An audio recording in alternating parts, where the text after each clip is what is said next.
I call this regular meeting of the Kingsville Independent School District to order. You will have roll call. Joe Mireles. Brian Kupal. Here. Martin Chapa. David Garcia. Here. Jacob Perez. Here. Delma Salinas. Here. And Joseph Reese here. Let the record show that there is a quorum of board members present, and that this meeting has been posted in accordance with Government Code Chapter 551, State of Texas Open Meetings Act. We move to a moment of silence, followed by the Pledge of Allegiance and the Texas flag.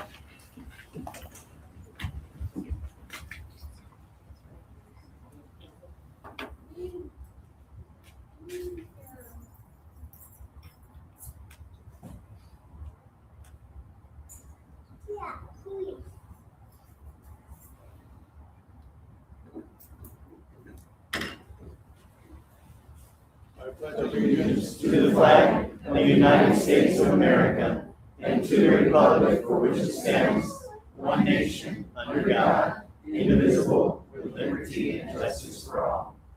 Honor the Texas flag. I pledge allegiance to thee, Texas, one state, under God, one and indivisible.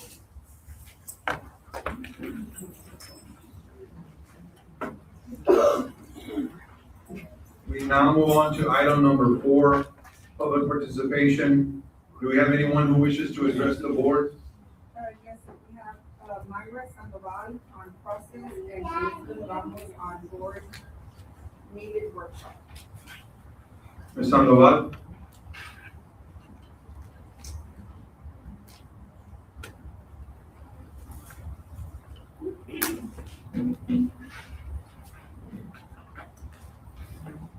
Good evening, board and community members. My name is Myra, and I'm here tonight as a parent who has spent months trying to understand how parents are supposed to raise concerns, get answers, and protect their children within the system.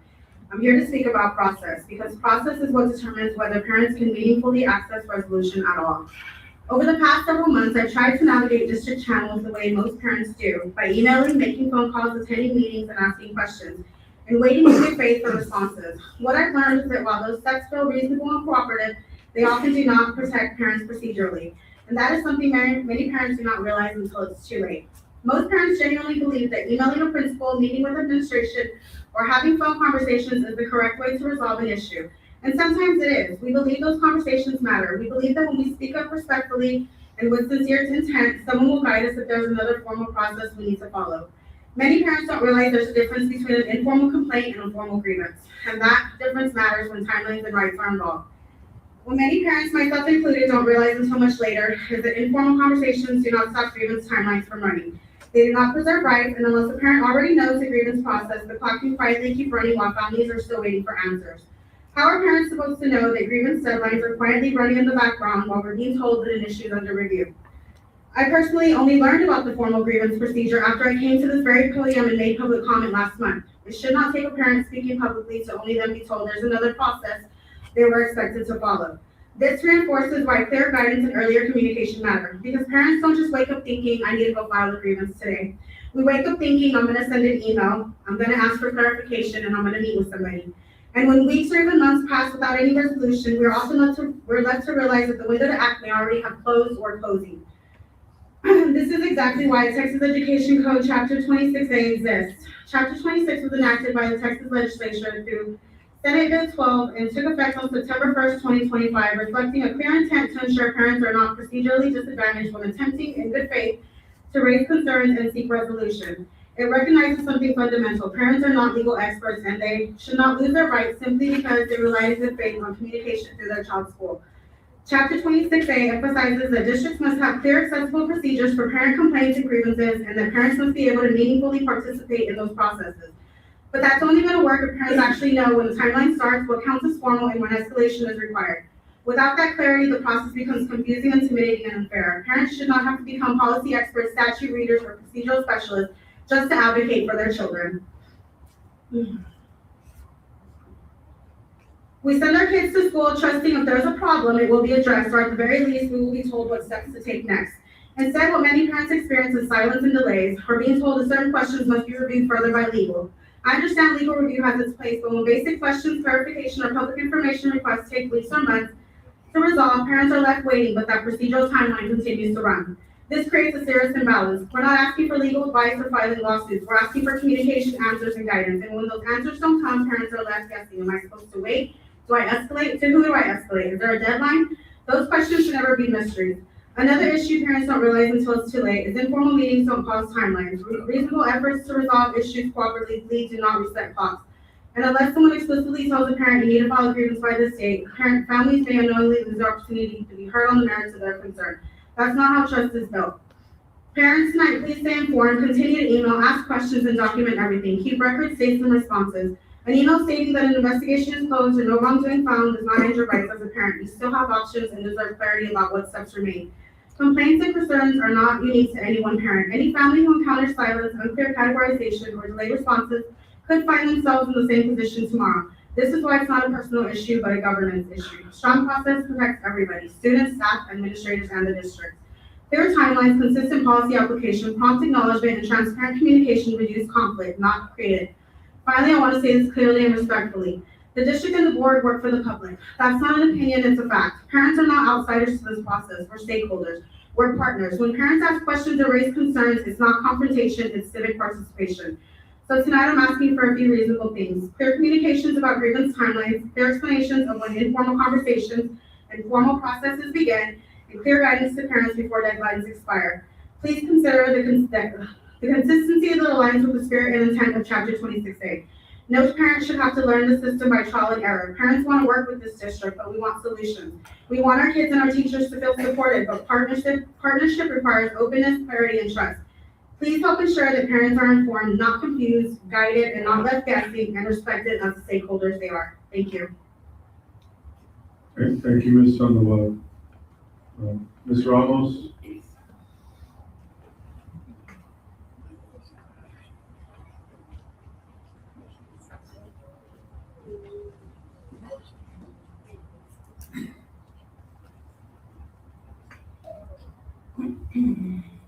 Good afternoon, Superintendent, Board of Trustees. I know this is the month for board member celebration. And there's reasons why I don't celebrate the board members. One, because we clearly have one up here that does not care about public participation. I guess he's finally reading the agenda that he was given 4 or 5 days ago. And that's more important than listening to a parent come up here and express concerns on the procedures of how to get resolutions. Still doesn't care about it. I've come formally this time to offer my services. I've talked to Dr. Martinez about helping her out temporarily for a small price, and I've even told a few of y'all that I'd be willing to come into admin, sign an NDA, and kick the door down and get cracking on helping with compliance, procedures, paperwork, work policy, parent involvement, booster club accountability, and oversight amongst many other tasks to help KISD be in a place where there's a solid foundation to provide the best for our community students. He still doesn't care about you or me or probably his job. Unfortunately, there are any other funds to hire or contract out such a person, yet I see waste on a daily basis KISD goes through via social media, parents, and students. I'm very sympathetic towards the fact that Dr. Martinez is now getting her feet wet and has yet to hit the bottom of the abyss that the last superintendent dug out with the lies and narcissism. I applaud her for trying to help so far. The board, I do not applaud. As you sit around and you do nothing of importance for the district. Unfortunately, I've heard the narrative from the last few superintendents and top level administration that they have their best interests for the students and communities. The same goes for the board members exclamating, it's all about the kids. It is like a record skipping on play and it gets old after a while. Yet KIC still has staff that are having adult relations in the athletic domes. Closets are used for personal storage, teachers stalking other teachers, booster club issues, etc. And it's all swept under the rug instead of professionally handled. Hopefully Dr. Martinez can handle them properly, but there are already grievance issues to date. I will help wherever I can, but right now it's not my job, it's your job. And I'd get to see the superintendent goals on the agenda or a meaningful workshop Do you have a year plan? Do you have a 3-year plan? Do you have a plan for facilities and operations for the next few years? Quarterly updates on all departments and finances? Not, you have nothing. At the end of the day, these are the decisions of the board. Inactivity, they're not active. No foresight, they don't care about the future. No measurable goals for the superintendent or themselves, et cetera, et cetera. You all here to celebrate students for chess accomplishments thanks to the hardworking teachers and staff, and the Letterman Jackets thanks to the Rotary Club this afternoon. The staff that will never get recognition for their hard work, don't get it on the front page of a paper or on social media, they are the thing. They don't get a whole month of celebration like y'all. The last superintendent is now a writer. She wrote an expose about a parent, probably one from KISD. And no, it wasn't me, but maybe she lied to herself enough that maybe she believes it is me. She talked about the parent being a thorn in the side of herself and the people who are trying to help students.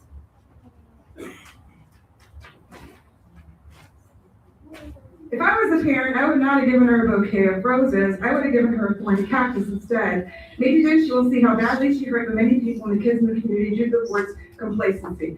Who am I kidding? She would never. Let me know if any of y'all need help because soon I won't be available and I'll be handing out cacti to the board in 2 years instead. Also, while I'm here, I want to let you guys remember that the last superintendent stated that camera video footage is safe for 3 months. Do y'all remember that? I have an excellent memory. And the parent told me that they only save it for 30 days is what administration told them. Your open records requests take so long that they would be deleted by the time a parent or community member would be able to view them. Though you'd like to know, I thought you'd like to know that we, the community, have been bamboozled yet again. Maybe y'all want to make that workshop, safety, security, and accountability meeting that y'all need to have.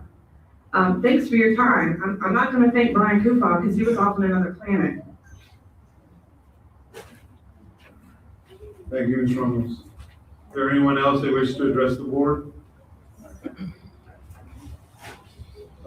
Due to a conflict immediately following item 5A, item 6B will be moved up on the agenda. So 5A will be School Board Recognition Month proclamation. I'm not sure, Dr. Welch.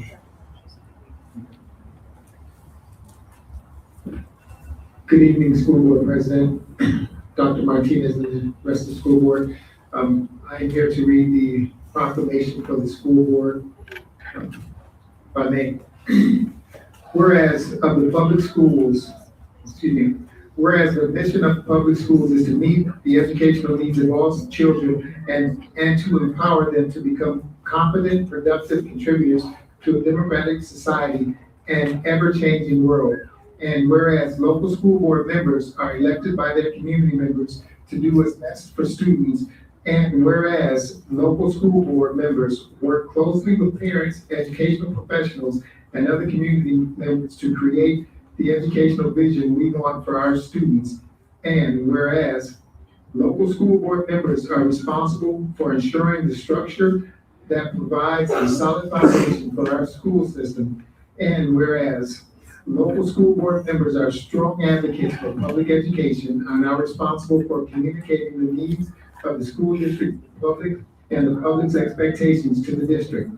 Now, therefore, I, Sam R. Fugate, as mayor of the city of Kingsville, do hereby declare my appreciation to the members of the Kingsville Independent School District Board and proclaim the month of January 2026 as School Board Recognition Month, and urge all citizens to join me in recognizing the dedication and hard work of the local school board members and in working with them to mold an educational system that meets the needs of both today's and tomorrow's children.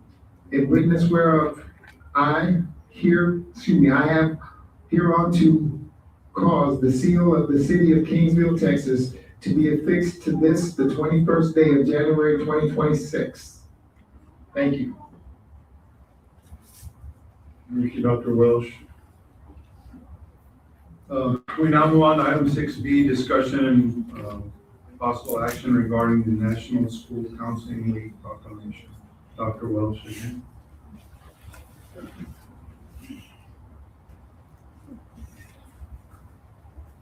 Thank you, sir. And again, evening board members, Superintendent Martinez. After I read the proclamation, I would ask the counselors to come up when I call your name and stand in the front so I can award you a certificate.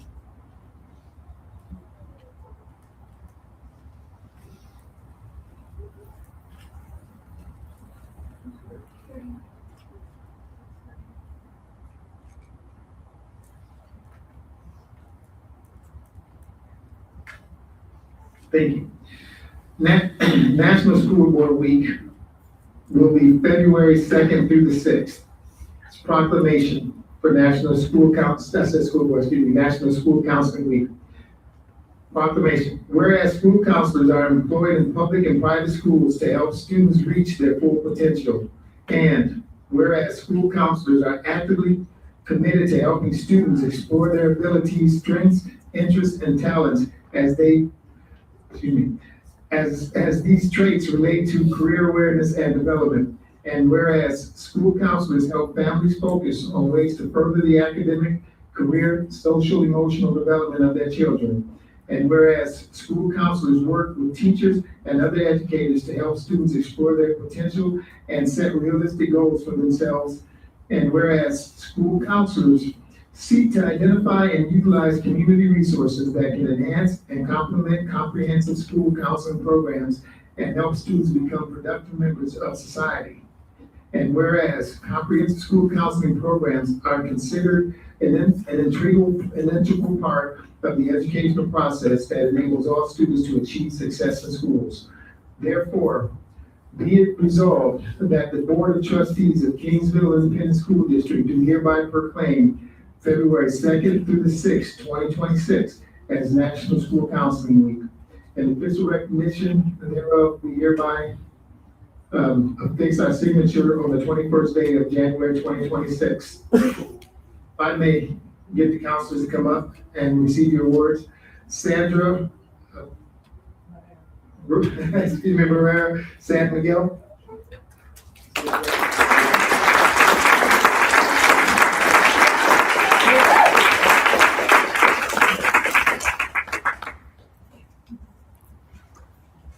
Martha Longoria.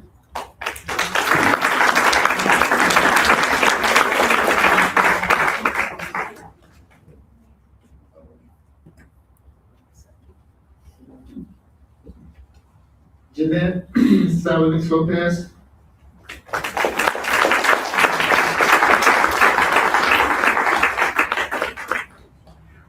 As you can see, our counselors are always doing things, and a couple of them have other commitments working with children this evening, but we will get them their award. Cynthia Garcia.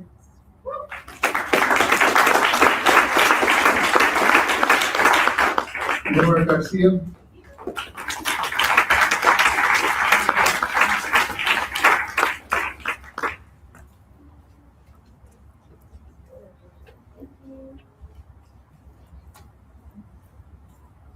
Amber Giet.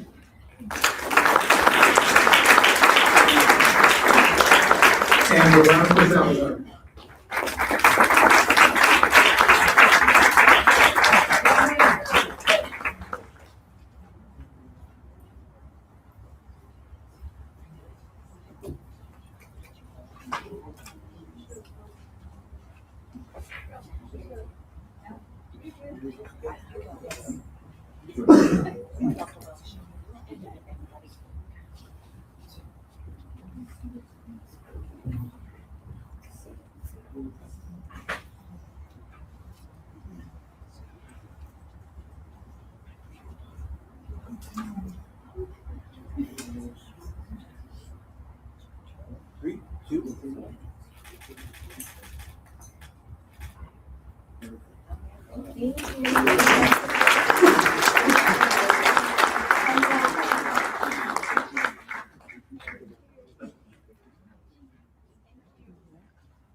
So do I have a motion to proclaim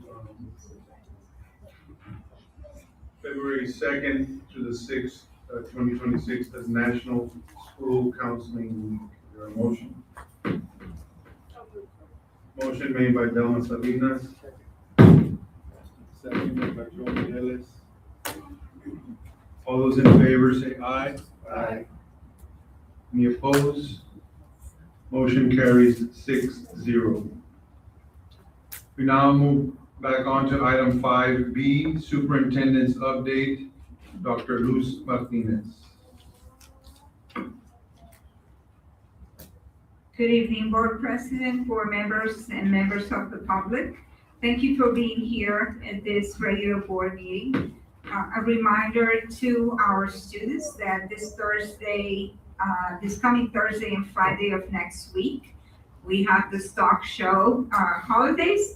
And so we look forward to having our students attend Monday, Tuesday, and Wednesday, our schools. And I would like to provide a report for the week of 12th to the 16th of January. Our attendance was as follows. We had overall district-wide 90% attendance. In terms of each schools, we had at Perez about 90%, Cerro 91%, Harvey 89%, middle school 86%, and high school 91%. As you know, attendance matters, and so we encourage our families to please send your children to school early on time and ensure that they enjoy their delicious breakfast that we offer every day. We want to see them in school and so that they can continue learning. And so thank you so much for making an effort to help us improve our attendance, which is very, very critical for all the efforts that we're putting together. That is all for my report for today. I would like to invite Ms. Gloria Hamill Garcia, our Special Ed Director, to come to the podium to recognize the Special Olympics Letterman Jacket recipients. Ms. Garcia. Thank you, Dr. Martinez. If I can have the kids come up to the front, sponsors, and also the Civiton representatives.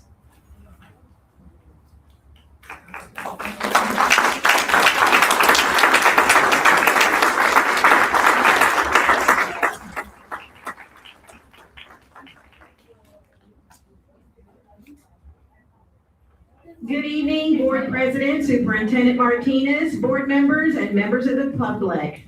Today, we're proud to recognize a very special group of students who have earned their high school Letterman jackets through their participation in the Kingsville Special Olympics.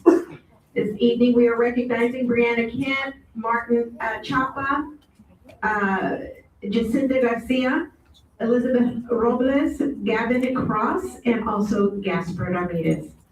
Earning a Letterman's jacket.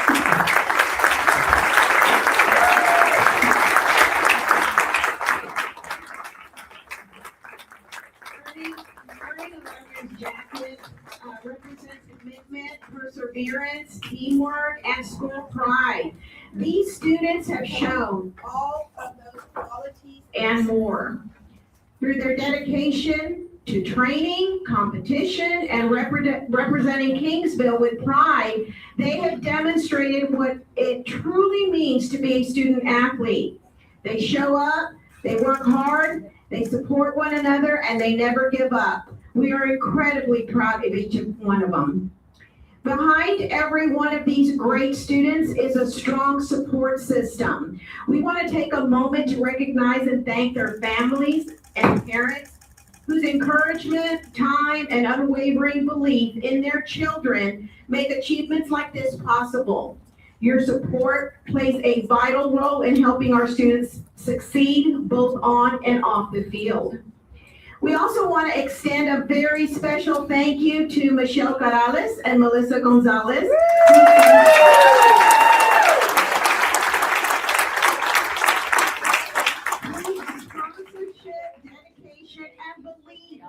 Special Olympic athletes help to make this recognition possible. Their commitment to supporting our students go beyond words, and their generosity reflects a deep belief in inclusion, opportunity, and celebrating student success. We're truly grateful for their continued support of our Special Olympics program and the students it serves. We also want to take a moment to extend our deepest gratitude to the Civitan International and our local Coastal Bend Civitan Club. Civitan is a community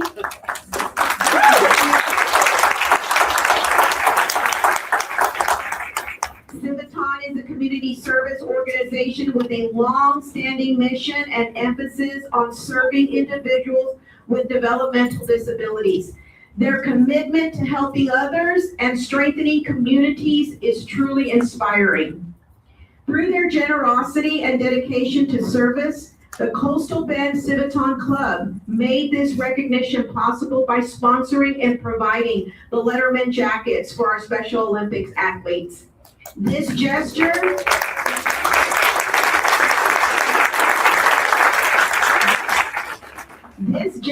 sends a powerful message that our students are valued, celebrated, and deserving of the same recognition as any other student athlete. So to our students this evening, you are exceptional role models, and we are honored to celebrate you today. And to our families, thank you for your partnership and support. To Michelle Corrales, Melissa Gonzalez, and Civitan Club, thank you for believing in our students and for uplifting our community. Congratulations to our Kingsville Special Olympics Letterman jackets recipients. We are so proud of you.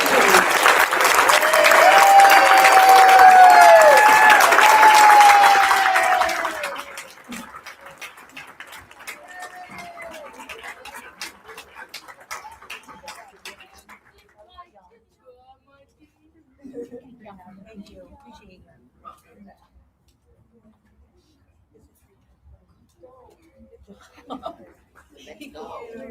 Let's go.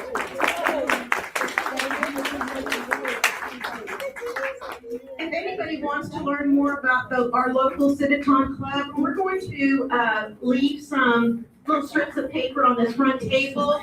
It has a QR code where you can click on it and learn more about the Civitan organization.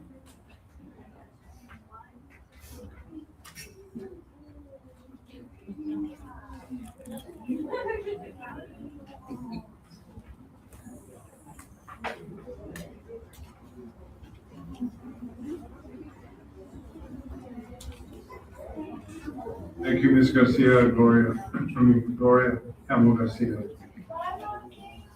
Now on item 5B, number 3, recognition of the 2025 Winter Chess Tournament winners, Dr. Peter Pitts. Thank you, Board President, Superintendent, members of the board. Let me ask all of the chess tournament winners and all their sponsors to come up to the front.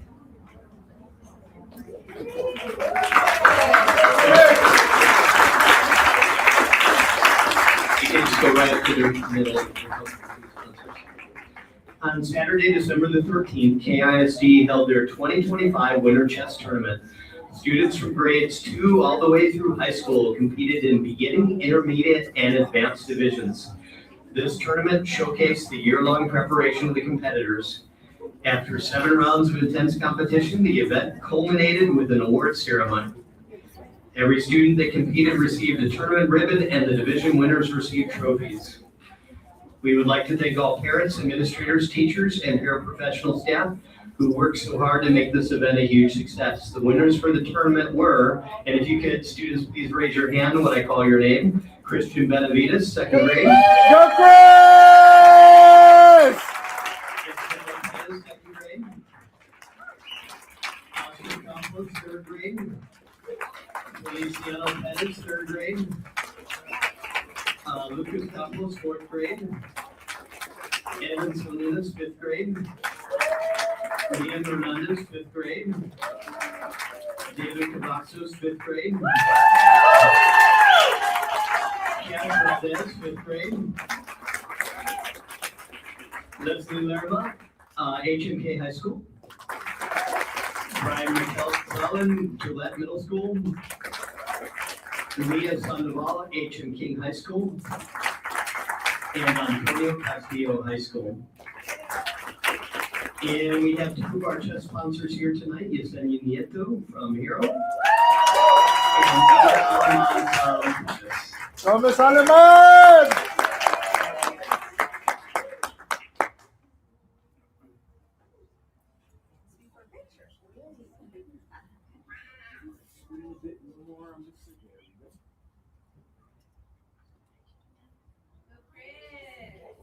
Three, two, one. Give one more round of applause.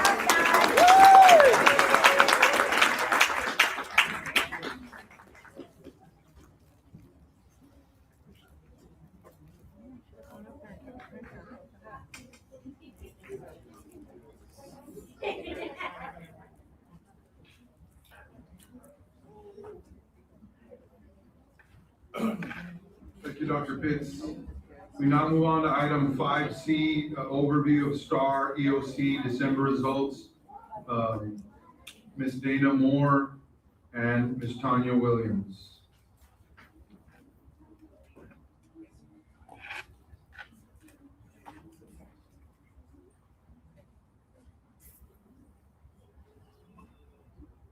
Good afternoon. We're going to go over the December STAR results. This December, between December 2nd and the 12th, we did a testing window. English 1, we tested 124 eligible students to test. We ended up testing 121 students. English 2, there was 85 retesters, and we got 84 of those students. Algebra 1, we had 123 students that needed to retest, and we were able to capture 119.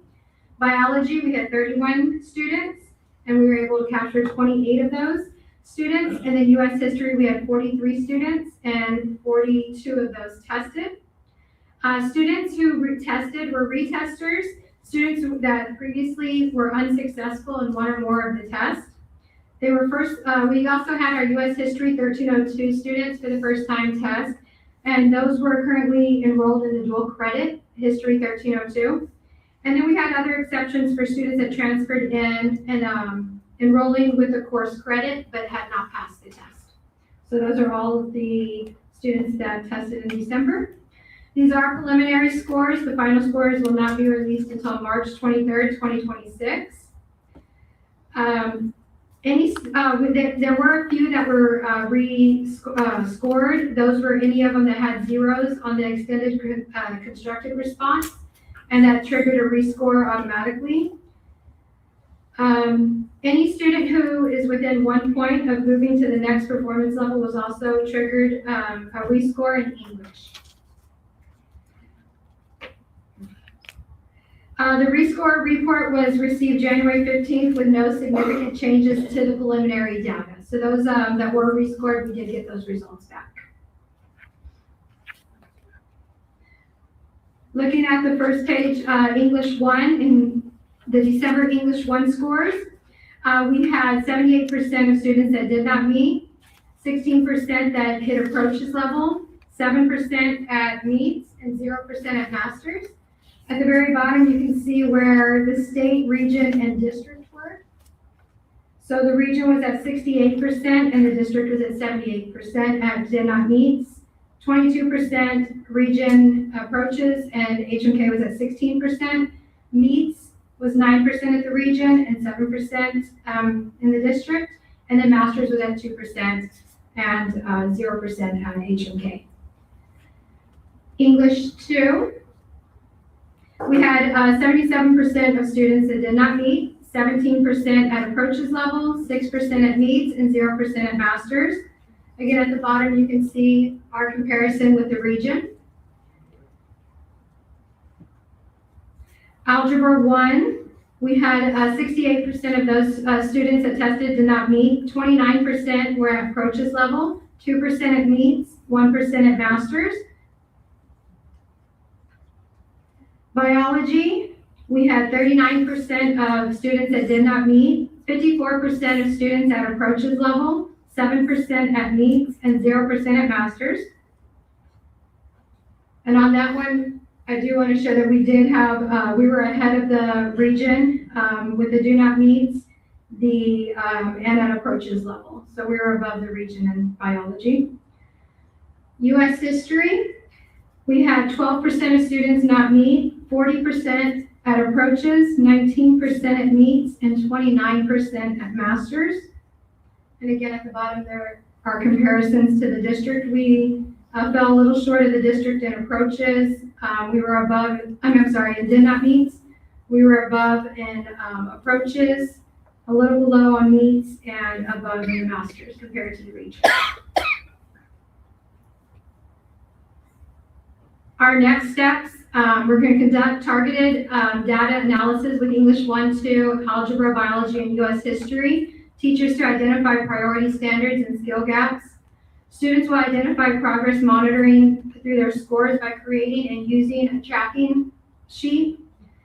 Utilize December end of year course and middle of year, because we're going to test in the first week of February for the middle of the year. And so we're going to use that data to adjust the instructional plans and provide timely interventions for students.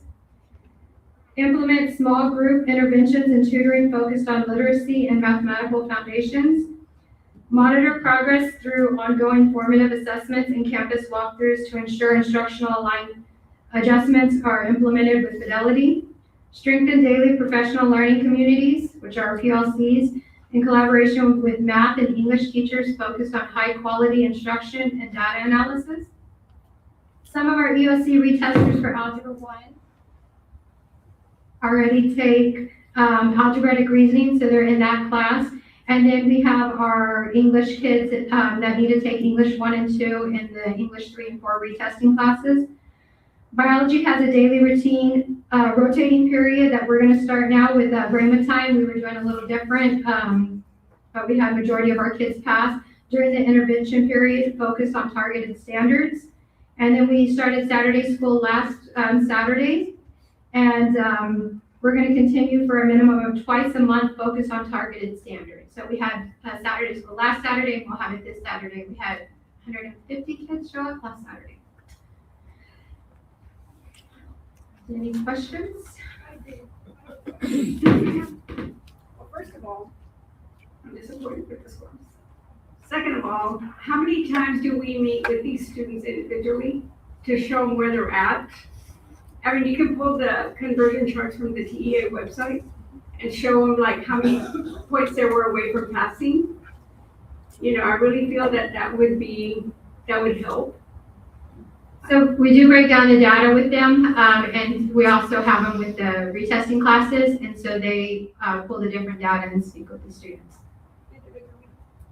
within their Brahma time. So they were all programmed, like biology was with the biology, algebra, U.S. history is with U.S. history, so they speak with them. That's what the Brahma time was targeted for.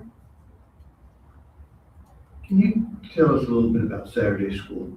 Yes, Saturday school, we implemented to help with receive the attendance when students needed to make up grades.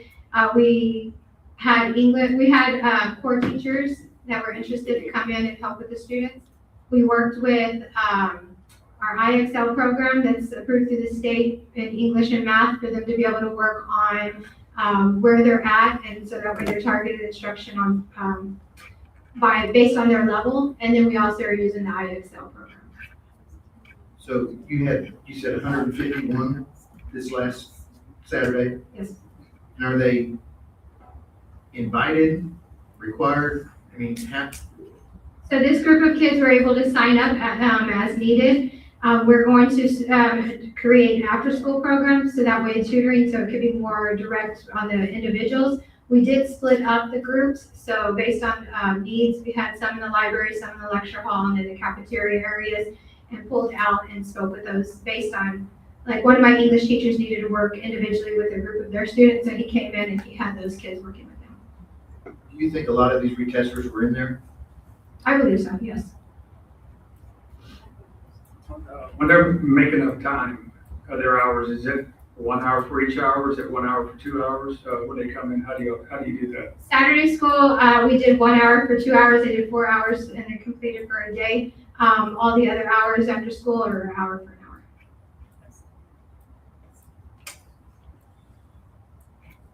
So that's more of attendance credit and not EOC. No, we used the EOC instruction, so we used the IXL, and then the teachers to come in and work with the students. So we made it instructional based, but they were also making up their hours. And they were also, if they had missing assignments for specific teachers, they were able to bring that work in and work on that too. So we had a range of things that they could work on, and so that way we geared it toward instruction instead of just coming in and making up time. Ms. Moore, the attendance for summer school is 151, you said? Saturday school, yes. Saturday school, I'm sorry. Yes, sir. What were the numbers last year? I know this is your second year with us, is that correct? Yes. What was it last year? In Saturday school or? Saturday school. Saturday school, we didn't do too many Saturday schools because we had the Blue Fridays. And so I would have to pull those numbers on how many attended Blue Friday. But Saturday school, this is the first one that we've done. That's a pretty good number. It was a good turn. Last year was Blue Friday, I think we see that it did not work, but one of the things I'm disappointed in is that in our graphs, we did not get the figures underneath. So maybe next time we can have that given to us. And then I wrote down a couple of things right there. Yeah, there you go. The scores compared to last year, what would you say that they're increasing? So the scores compared to December of last year, English 1 did not show an increase. English 2 did show an increase. We had some were double digit. So I know English 2 had 11%. We grew 11% from, it was at 88% not meeting last year. It's at 77 now. And we had more kids hitting approaches and meets than we did this time last year in December.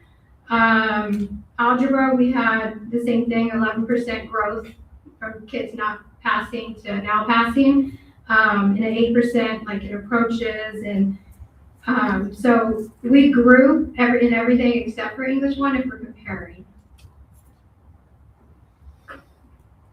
Thank you, Ms. Moore. I have a comment. It's just a comment.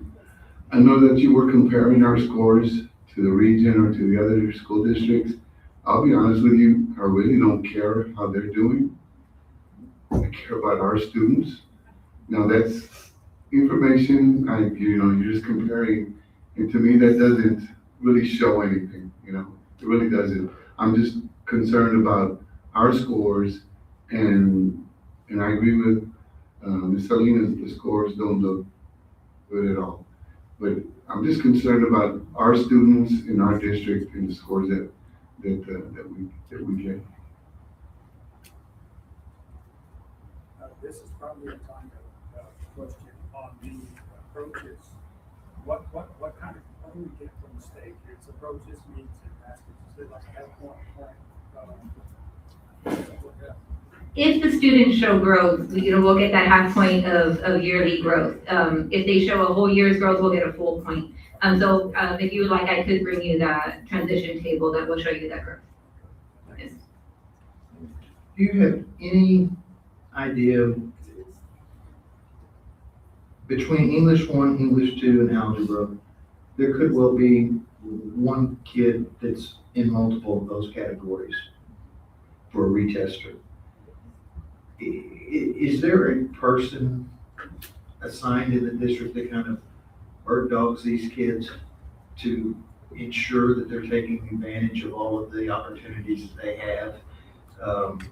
Or is it like the English people are just taking care of the English kids and the math people are taking care of the math kids?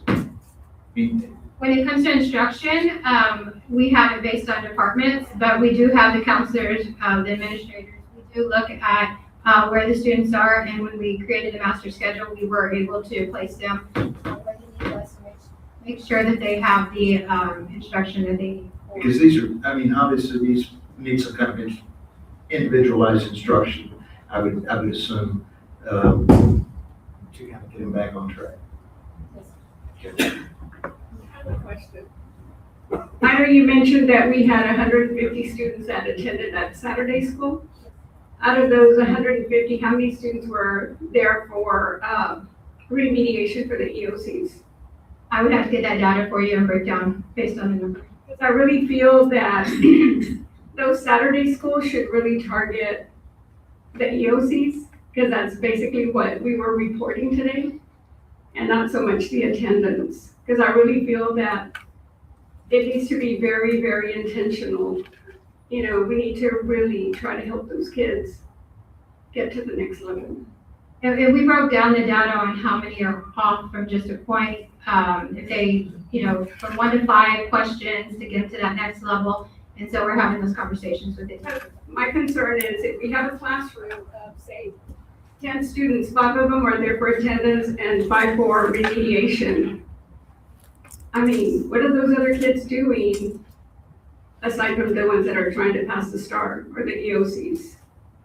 You know what I mean? I think is it really beneficial to the students? We'll look at that. Ms. Flora, I like the idea that you're bringing them in somehow, whether it's through attendance, mediation on the classes, whatever. Thank you for doing that. But we need to work on attendance then. That's what we need to do. So that way they're not there just on Saturdays to make it up, but it's another thing for the day. Are the principals here for all the schools? Yes, here.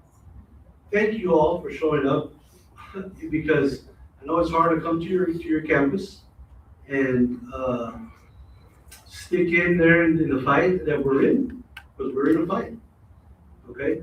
And continue. It's not easy coming up here, knowing the data that we already have, okay? But you tend to show up, and I thank you for still standing tall, all the principals, and doing the best that you can do with what was given. We're in a new direction. Yes, I can tell you right now, we're behind our superintendent with what she's implementing, but we still are behind you guys as well. And we want what's best for this district, and that's why the questions come up, that's all. All right, so thank you all. Ms. Moore, just for the sake of just trying to end on a positive note, any silver linings that you can come up with? Definitely. I mean, overall, the high school is working in the right direction. Like I said, we have shown, we have kids that they're passing the test and they're going to the next level. And so just continue to work with them and get all of the students where they need to be. No, I look at the scores and we know that U.S. history, there's been significant improvement there. So I think, is there any type of analysis done? Because of course, it's been a while since I've taken a TOS test or something, but when you think about the same skills needed, some memorization on the history, because what happened in 1942 or whatever.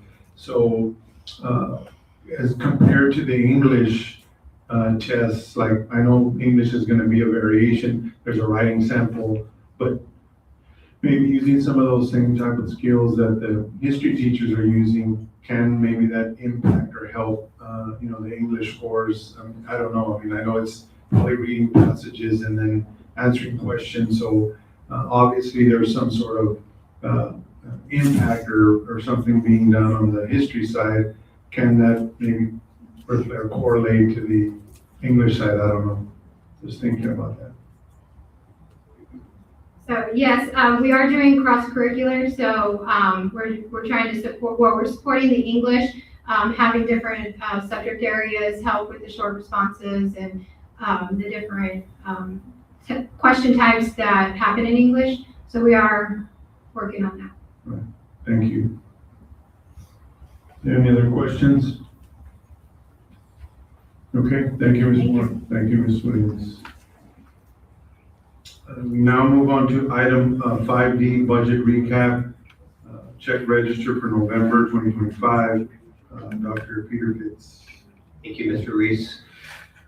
I'm just gonna go over a couple of items. If you look at the top, you see our firewall, antivirus, malware protection. That is a service that is definitely needed to protect our devices and to keep our students and staff safe. You see the cost for that, that's an annual cost.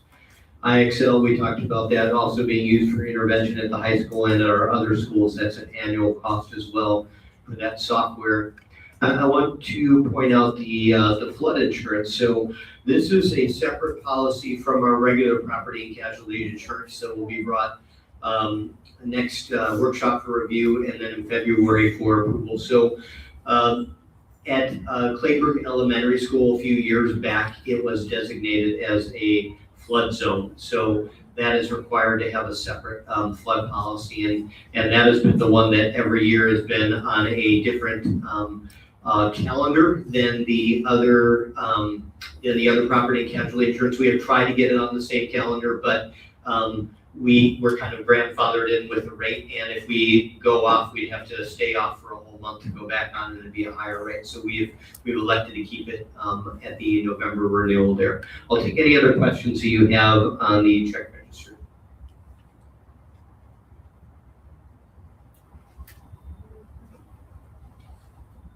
No questions? Okay, thank you, Dr. Pitts. We now move on to item 5E, JET grant overview, Ms. Debbie Winslow.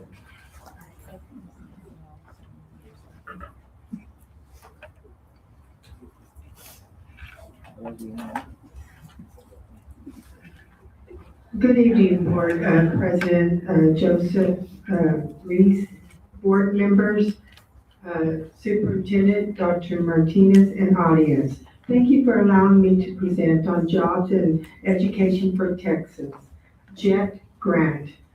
It's a JET grant that we worked as a team, myself, Hilda Arnold, Miss Dr. Martinez, Dr. Welch, and Miss Flowers.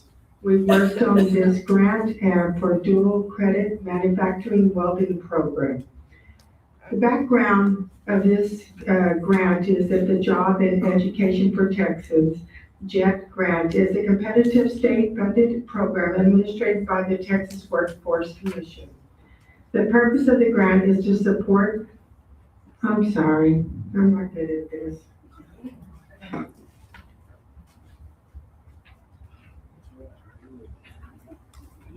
Doing great, man. You're doing great. I just keep on going. We got this.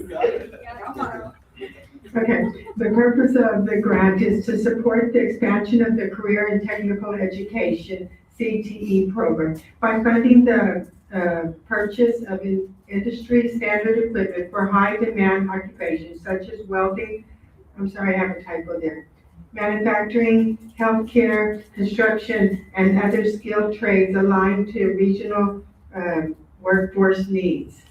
JET grant funds help school districts and their post-secondary partners provide students with hands-on training that leads to recognition of credentials, certification, or post-secondary pathways aligned with workforce needs in Texas. That was a lot. Okay. One of our superintendent, Dr. Martinez's key priority area for Keensville ISD is the College Career and Military Readiness, CCMR. She wants to expand, and so do all of us. We want to expand the access to high-quality CTE programs. We want to increase the industry certification and post-secondary credentials. We want to prepare our students for high-wage, in-demand careers, and we want to strengthen our workforce-aligned pathways. This is the chart that Dr. Martinez has shown over and over and over about her key priorities when she came in, and these priorities belong to all of us now. They've been embedded in us, and these are something that we're all working together as a team to get accomplished. Why is Keensville ISD applying for this grant? We live in a rural, high economically disadvantaged community. We have limited access to high wage pathways. and we have strong need for credentialed careers. We want the best for our students. Community and economic needs. According to the census, our population is 24,833. The average income without credentials is $26,021 a year. Only 22.5 have bachelor degrees or higher. Our workforce demand, welding. Welding is a high demand occupation. There's 1,496 regional welding jobs at this time. Average hourly wage is $28.31. The potential employers are Celanese, Exxon, Brown and Root, the list goes on. Proposed welding programs. Dual credit partnership with Del Mar College. Our students will also get a level 1 welding certification. They would also be AWSD 1.1 and D1.9 certified. They would all be completed before they graduate. How would we use this JET grant funds? We've asked for $371,562. We will get 2 Miller 8-packs. If you notice, there's $68,000, $350 for 2 Miller 8-packs. And that's 8 welding machines in a pack, so they're not spread all over the place. We will get 5 Miller mag machines, and those are $47,525. We will get 2 Lincoln press down draft tables. Those are $26,000. I was looking for the other 2 tables that we have on the list, and they have holes in it where everything, where you can put prongs and everything to hold the equipment and stuff. Those tables, we're asking for 2 of them. They're $30,000 a piece, and that's $60,000 because these are the high quality industrial tables. We're asking for the Eagle row bending machines for the bending of the pipes, and that's $15,055. We're asking for 1 Scotsman ironwork, and that can do a multiple of things. It can puncture the holes, it can bend the iron, it can cut in a straight line. There's a lot of things you can do with this machine, and it's $28,390. We're asking for a plasma cutter. We want our students not only to be able to cut the line straight, but we also want the kids to be able to learn how to use the computer to do the decorative designing and artwork. So this will help with that. That's $42,650. We're also asking for 12 Miller reality welding systems. This is where kids can work in groups of 2s, and they can actually do welding while they're sitting at the desk. But the welding is not actually welding, but they wear goggles, they do all that, and it looks like they're welding. And I got to use one, and I made 100% because, well, I used to weld. So I got 100% on my welding, so I haven't lost my touch. But this is really good for the kids to practice. Student capacity and access. There were 24 welding stations, 30 plus students annually, 2 2-hour instructional blocks, and we'll design for growth. This will be done under the manufacturing. Yes, we do have a welding program that's under ag mechanics. This will be done under weld manufacturing, and it'll be under welding. So this is a new program being brought to the district. And we're just hoping that we get the grant. Any questions? One quick question. Do we have an instructor?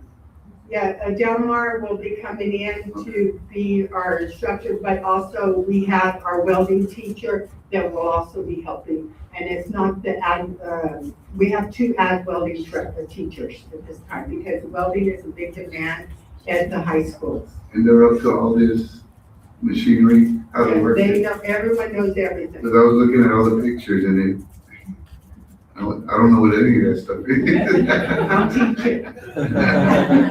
Ms. Winslow, where's the proposed space for all this? We have one facility that is not equipped right now. They're having to share.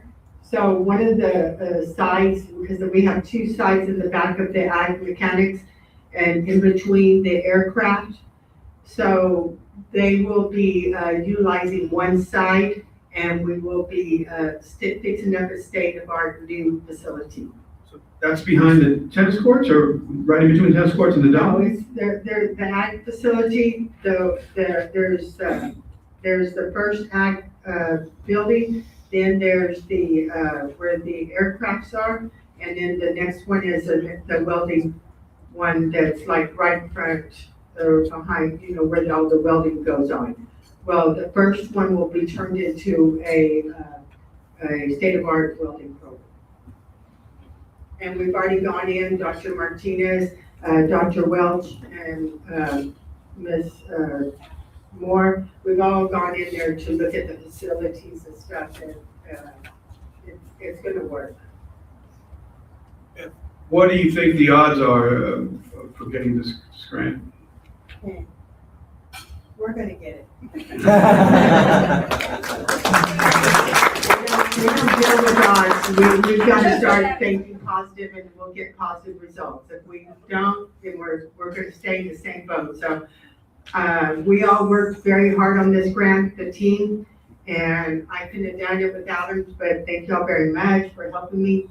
And it was a great opportunity. As far as electricity to that building, because it's gonna take a lot, are we set up for that, or are we gonna have to get set up for that before we get the grant? We will know if we got the grant in May, or early May, or late May. And we will have only the summer to get everything ready. We're setting aside money from CTE right now so that if we need to, because we'll be having to pay 19,000 versus the 300 and some thousand. Because the 300 some thousand will come up to us, but we have to pay 5%. So we'll be paying the 19,000. So we're going to be setting that money aside already from our CTE funding, and we need to let people know that we're funded by the state and we're funded by the federal. And the reason why we're funded is because our students sitting in class are earning the money. So all the money, belongs to the kids in the class. That's why all the money goes back to the kids. The local does not have to pay any money back or anything toward this. The Carl Perkins 5 grant is a federal grant that is applied for every year, and we get money from that too. So we have state and federal funding. So I just want people to know that this funding is coming from a different source. And the school district, the good thing about the school district is a percentage of all the money that's earned. So it's a win-win situation. Will this displace the ag program? Well, no, it will not displace it. No, my ag program is strong and it's gonna get stronger, and it's not mine, it's our ag program. In terms of the welding that's done through ag, they will continue. They will continue doing that. That's why we want to have we want to bring in the university, but there's some portions of it that we don't want to touch. But we need our kids to get that college background for those that want to go further in that area. There's some, the ag welding is more like trailers, barbecue pits, horseshoe designs, And not designed for certification necessarily. yeah, they do get certified. Our kids, got certified in, one point ten, I think, AWSD 1.1 and 1.9 last year. So they did get, and we had the largest certification out of all the certifications that were offered. The welding program is big demand, and when we wanted to go into manufacturing, we didn't go into it because we need to focus all on ag until we can get this grant, and then we can go in both ways. But we have a CT advisory board, and I have a welding instructor coming all the way from the valley to come to our board meetings, and he's always coming up here just to check on our kids, how our kids are doing. We have a lot of great advisory board members that are on this advisory board, and Dr. Welch was at our last meeting. He got to meet a lot of them, but they're a group of people that are putting us in the right direction. I visited the, I think, State Center, where it's electricians, plumbers. And looking in their shop, they had stations like what we're gonna get. And they're all electrical, so we're gonna have a station of A, station 2. I mean, that's the way it's gonna be set up as far as our electricity and everything in the shop. Yeah, it's gonna be like that, and I was like, can I tell them about the airplane? I was really impressed with the airplane program. We went in and I went, wow, this is state of art, and I was like, this is awesome, because they've been moving things in, but I hadn't gone in there and did a sneak peek, but I did when we were going through all the facilities, and I go, wow, I mean, I can't wait. We also are meeting with Del Mar, they would like to bring this, the construction program, the plumbing and all that to us and allow our students to be a part of it. So we are going to be meeting with them. And we are, I think it's this week, it's in February, I think, that we're meeting with them. So we are working on that too. So that's something else that we've got. I mean, we have a lot of things in the burner trying to get things done. So we're going to do what's right for these kids. And we have a great leader right there that's putting us in the right direction. Ms. Winslow, if you need to look for some resources, I know somebody at Del Mar College that might be able to give some money to our programs. And who's that? Go Vikings. Board members, if I may, I want to publicly thank Ms. Winslow. She's one of those quiet heroes that operate in the shadows, but she's truly remarkable in the work that she does. I mean, the amount of work that it takes to put this proposal together and do all the coordination is commendable. Thank you, Ms. Winslow, and you're a natural, so we appreciate you very, very much. Well, CT's in my blood, so.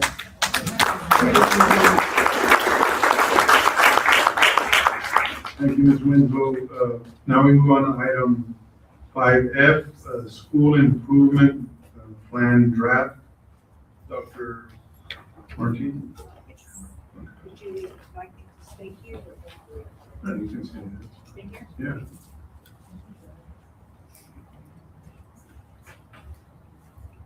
All right, well, good evening, Board President, board members, and members of the public here present and watching us online. I'm inviting the CNI team to stand up, and if there's questions that my other team members can answer, please feel free to call them up, and they'll be more than happy to answer your questions.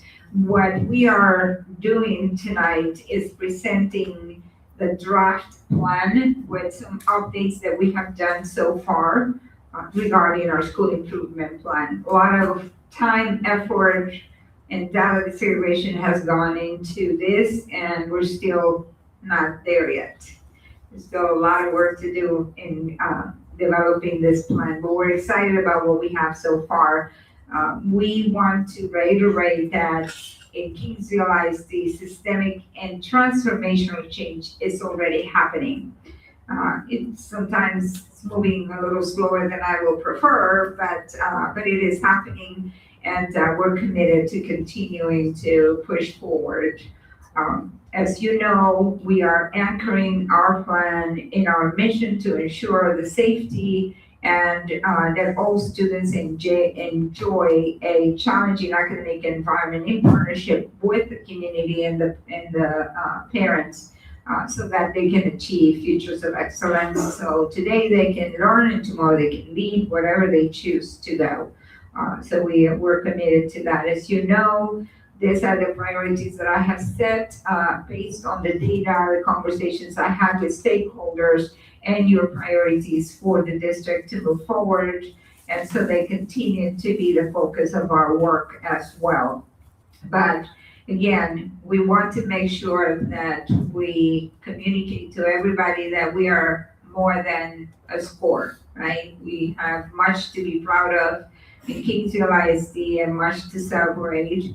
You saw some examples of those this evening with the chess club and the Special Olympics students. And so I want to make sure that we start with that.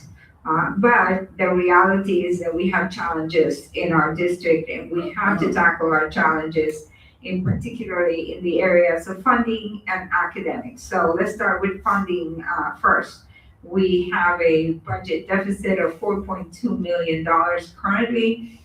That is due to rising inflation, underfunded state mandates, and declining enrollment. And so we are working on improving on those as much as possible. So our action plan as we move forward is to evaluate and restructure how we spend our money, the practices that we have in our budget, the tracking systems, and the CFO is already informing me that we are saving quite a bit of money with some of the decisions that we have already made so far.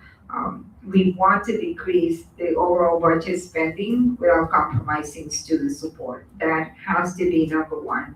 And then seeking alternative funding sources, and I will talk to you tonight as I have been communicating on some grants that we are applying for, and we are expecting results just like the one Ms. Winslow share with you all tonight. We also have the teacher incentive allotment, which allowed the teachers to be better compensated as they meet the criteria for that. And we're in a collection year, as we reported to you last week or 2 weeks ago in our special workshop and board meeting. Part of the plan is also to use multiple data sources to ensure that we're looking very strategically about what staff do we have, what are their roles and responsibilities, how can we maximize their impact and their customer service to our campuses, our students, and our community. We have to right-size the district operations and staffing. And so we're in the process of looking at ratios and where do we have excess, and how can we divide and conquer, so to speak. Part of the plan is to save some money through the consolidation of the elementary schools to maximize staffing effectiveness and optimize financial resources, and I will talk about that in a few moments. After all, we are committed to maintaining a focus on increasing student support and services.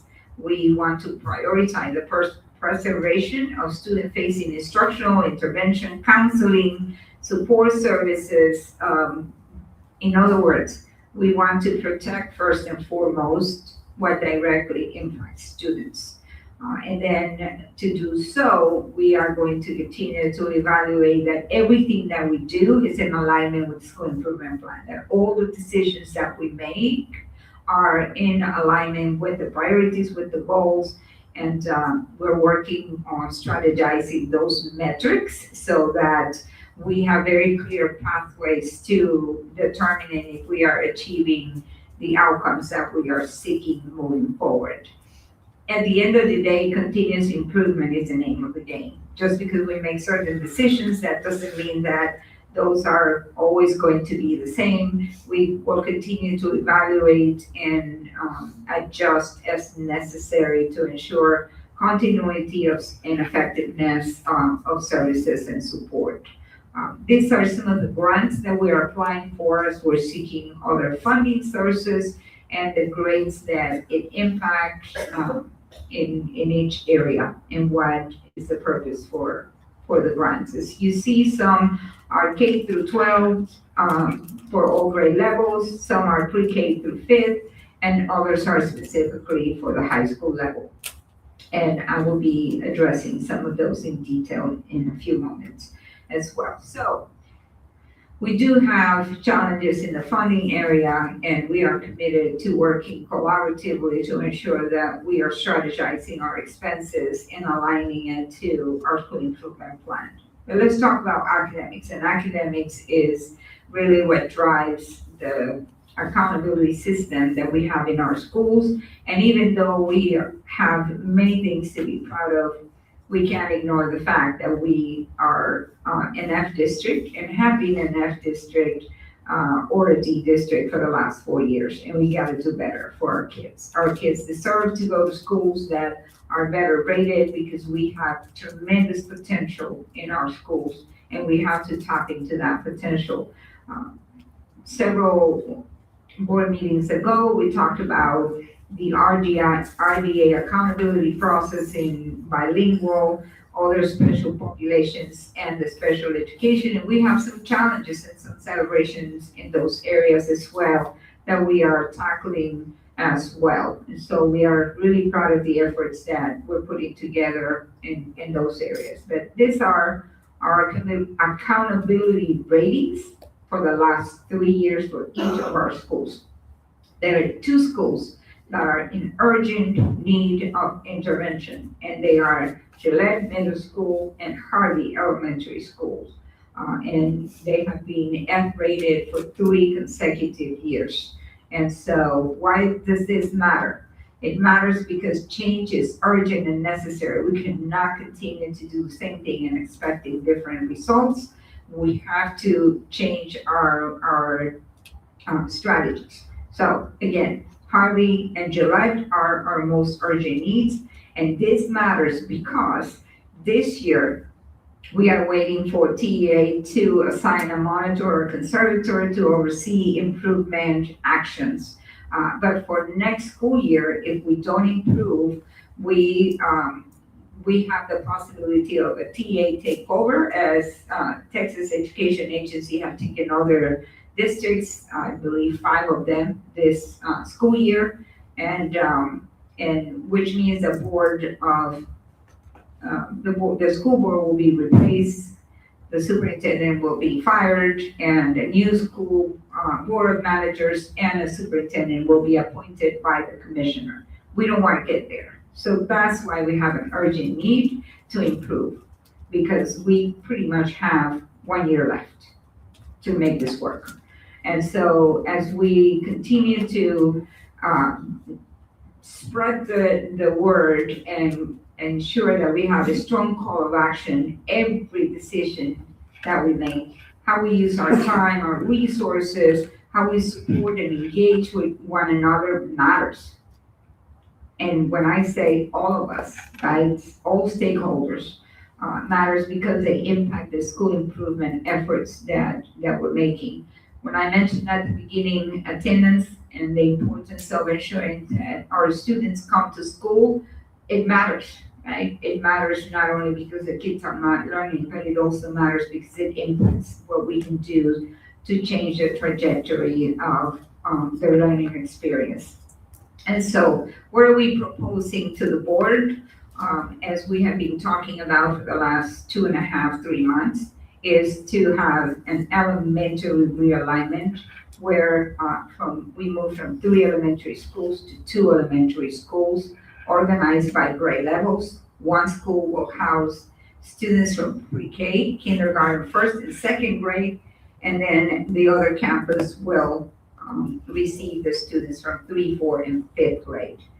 The requirements will be that all administrators, teachers, and staff at the elementary campus will be required to reapply, for which we will be using the RIF policy DFFB for program change. And all administrators, teachers, and staff at the elementary level must meet effectiveness standards. And I will talk about how do we define those effectiveness standards.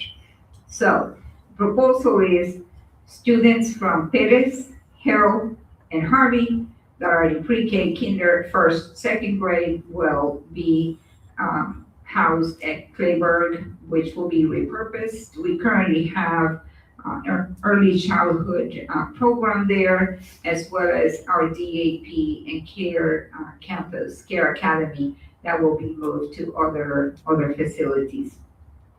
Harvey is the school that is in urgent need of transformation, as they have been F-rated for 3 years in a row. So all the students from Perez, Harold, and Harvey will attend Harvey Elementary in grades 3, 4, and 5th. So why are we recommending this? The rationale for this recommendation is that obviously the overall performance for these schools have not changed in the last 3 years. We haven't had meaningful improvement in student academic growth in these schools. In some of the schools, we have had decline in enrollment over the past 3 school years. And then last but not least, there's a potential for us saving $1.5 to $2 million. And that is an average that we are calculating at this point, which will help offset that $4.2 million budget deficit. The benefits of this model include student learning and achievement. Students will be more in tune with the strategies, the support, the expectations that are based according to their age groups and the services that they will need. This will ensure staff collaboration and support. We have teachers from 3rd grade in each of the 3 schools, making it very difficult for them to collaborate, plan, etc. So this will ensure that teachers have better opportunities to collaborate and support one another in the hard work that they do for our kiddos. Not to mention safety and supervision. Kids at the earlier grades, we have to implement different routines and procedures than with the more mature kids in the 3rd, 4th, and 5th grade. So that will help with the safety and the supervision of our kiddos by age band.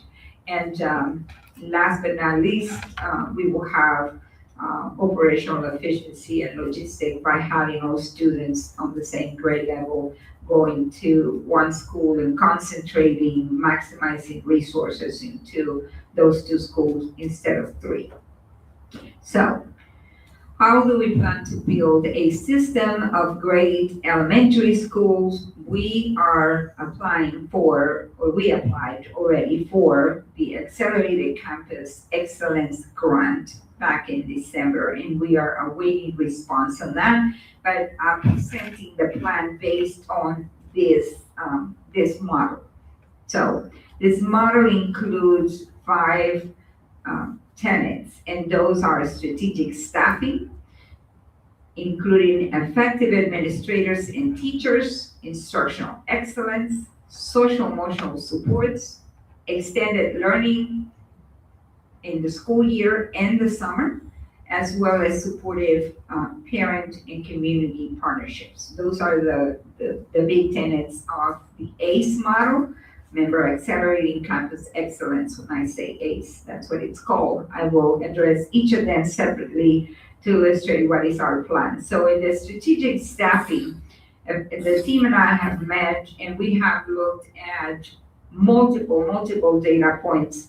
So what do we mean with that? Strategic staffing for the elementary schools only. And I want to make sure that that's clear, because there has been some confusion that the middle and the high school teachers or staff have to reapply, and that is not correct. We're only applying the ACE model at the elementary school. So those are the administrators that have to reapply, for which, again, we will implement the RIF board policy, which we will present to the board for voting at the next special board meeting that we have on the 3rd. So a program change is required to be able to implement the ACE program in the schools. And based on that, we are again implementing the DFFB local, which is a reduction in force. This requires all teachers, regardless of the contract that they hold, whether it's probationary term or continuing contract, to reapply for their jobs. And we are recommending those areas that are affected to the school board. So we know that teacher effectiveness matters, and it has a tremendous impact on student academic achievement. There is plenty of research that has proven that a highly effective teacher can produce a much larger academic gains than an average or ineffective teachers. Students assigned to highly effective teachers for several years can have compounded academic growth compared to less effective teachers. So it matters. It matters when we have highly effective teachers, highly supported and highly coached teachers, right, in the classrooms. So for the elementary grade levels, this is the summary criteria that is established in alignment with policy in terms of how we are going to determine teacher effectiveness levels. We are going to consider assessment data, T-test data, teacher attendance, class observations, student data. There will be an interview process that the teachers will have to go through. And then last but not least, current principal recommendations. Because we will have to make decisions before the end of the school year. We will not have the T-test data for this particular year. So we're asking the current principals to provide an evaluation based on the data that they have so far that is aligned with the T-test form. And so that is how we are determining the teacher effectiveness level. In board policy, if I may,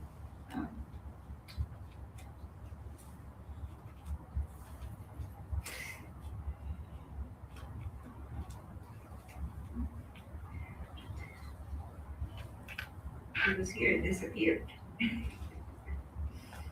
Here it is. Okay. So in board policy, DFFB local, the criteria for the decision includes the qualifications for current or projected assignment, performance effectiveness based on appraisals, recommendations, written evaluation, extra duties, professional background, and last but not least, seniority. And so we're incorporating those into the teacher effectiveness levels for the purpose of selecting the teachers that will remain at the Clayburgh campus as well as the Harvey campus. In the area of assessments for pre-K, we're looking at the circle assessment, in class for kinder, first and second grade, and STAR testing for third, fourth, and fifth. And we are looking at achievement and growth levels as well. So teachers, that the kids didn't perform very well, but when they got to them, they grew them several levels. That has to be recognized as well. And so we're looking at both achievement and growth levels. In T-test, we are looking at 2 previous years of evaluative performance as measured by the T-test rubric, and we have 3 tiers. Tier 1 will be the exemplary, accomplished, and proficient teachers. Tier 2 will be developing, and Tier 3 will be improvement needed. attendance matters, right, for kids as well as for teachers. If teachers don't show up for work, they can't teach the kids cannot learn. And so we're looking at the attendance records of the teachers, and of course, we are excluding all legally permitted and protected categories, so the teachers are not penalized for those as well. Principal recommendation will be incorporated, as I mentioned to before, into the criteria for teacher effectiveness levels, considering the will and skill. We are asking our teachers that are going to be at Claybird and Harvey to adopt a new instructional framework where we are focusing on student learning as a matter of focus, and where we make no excuses for kids. We are the professionals. We look for the next way and the next way and the next way to be able to reach our students. So we have to have the right growth mindset, the right opportunity to say, I can do this, and I may not necessarily get it right the first time, but I'm going to continue to try. I have a supportive group. There will be coaching involved as well as instructional and calibration work. So that is critical, the will and the skill to be considered. So principals, all principals and APs will also have to apply for their positions. And we know that principal effectiveness matters, because after the teacher in the classroom, the principals, the school leaders are the most important component in school success. So we have to make sure that we have leaders who are focusing on improving instruction, who are data-driven educators, so that they can recruit and retain and incentivize and appreciate and recognize our teachers, because they really work hard. And principal is responsible for the culture of the campus. And so we want to make sure that we build an inclusive school where all are welcome and appreciated. So this is the criteria for the selection of the principals. First and foremost, based on the requirements of the grant, the principals of the elementary campuses must have school turnaround experience with a track record of improving outcomes for students. That is the number one criteria. We are going to be looking at the instructional leadership data, campus assessment data, of course, their attendance as well, TPAS data, how they get evaluated by their previous supervisors and their current supervisors, supervisors' recommendation, how do they involve the community, their campus, how do they manage concerns from parents, how is their response track record, etc. And then, of course, they will have to go through an interview process as well. So this is for the principals, and this is for all campus administrators, not just elementary. This applies district-wide. Even though this is not part of the grant for all campuses, we want to make sure that we apply the same criteria, because all Kingsville ISD schools are on school improvement. And so we have to have those leaders on board. So next level is instructional excellence, and nothing is going to happen if we don't have strong instruction, right? The first thing is to have the right people, the right place, with the right attitude, the growth mindset, and the ability to give and receive feedback. But the second most important thing is, how do they teach our kids? How do they prepare to teach our kids, etc.? So in this area, we're looking at high quality instruction, that first teach, right? Dr. Welsh, do you want to talk about this slide, please? Yes, ma'am. So when we talk about high quality instruction, it's imperative that we help our teachers internalize their lessons so that they come better prepared to teach. And often we talk about tutoring and intervention. Well, the key is the first instruction, the first time you get the student, to make sure that you're catching all of your students. So it's making sure that as we help our teachers internalize the lesson and understand what's going on, to include what we call our KISS strategies, our Kingsville instructional strategies into their lesson, which is an 80-20 split, meaning our students should be working and talking 80% of the time and our teachers only 20. Because when they're talking, they're doing the learning. And with that, we have frequent checks that come involved because the teacher is aggressively monitoring students as they're discussing and writing and reading and thinking continuously through the program. And so that also allows for the strategic and effective student engagement. There we go. So the next part of that is, of course, the internalization, and that's making sure that we're using high quality instructional material. And so we've taken that resource from the State Board of Education, and we only use what's been approved by the state, and that's research based to have success. Our PLCs are embedded in the school day. We're currently working with all of our campuses at all levels we've implemented what we call a PLC agenda. So what that does is it is preparing our teachers to come to the PLC, the Professional Learning community, prepared with certain things, so that what we do when we get together is we help support them and refine the lesson. Because again, as you all know, PLC, it's a limited amount of time. So we're working so that we're making sure that we're preparing and coming out with an artifact to prepare for the next week's lesson. And it's being vetted. We're also moving into where we're doing what we call a practice or demonstration. So they'll work all week to prepare the lesson, and as they get to the end of the lesson, we'll get a portion that we think, we ask the teacher to look at something that they think is highly probable that there'll be a high level of misconception, and we want them to vet that by practicing it in front of their peers to get feedback, so that we can, again, make sure that we're providing the highest level of first-tier instruction.